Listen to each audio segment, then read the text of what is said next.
Mganga, venye nilikuwa nakwambia, nilikuwa nataka unisaidie tupate mtoto na huyo mume wangu.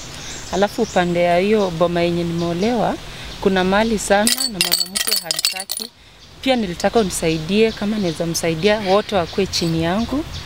Alafu nilitaka nikue na huyu mume wangu. Nimeona ndugu yake pia ameomoka na pesa. Nilitaka unipatie kadogo niende nifanye akue wangu, lakini ikue chini ya maji.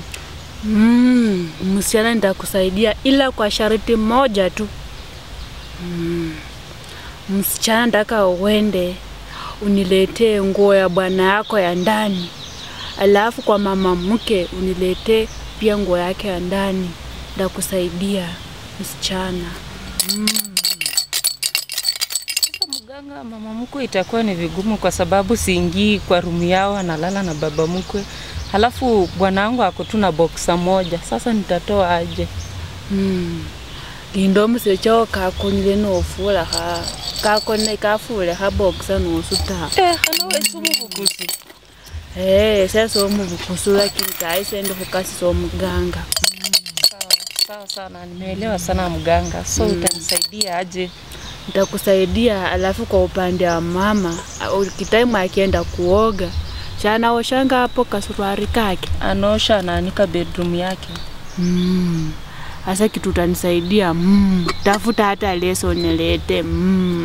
Itakuwa rahisi. Nimeelewa mganga. Na upande wa shemeji yangu? Shemeji yako naye mambo yake ni makubwa, nimeona hapa. Shemeji yako enda ulambe hii, alafu umsalimie. Sawa mganga. Sawa. Kitu kingine nilikuwa nataka nikalie huyu mume wangu akue chini yangu. Kila kitu yenye nitakuwa nasema akue chini yangu.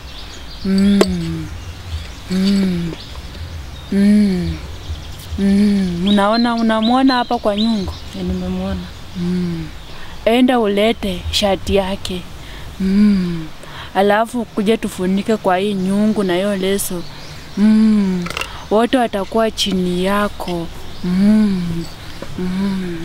Na mganga, kuna shemeji yangu hakika ananisumbua na nilitaka nimtoe tu nimuue.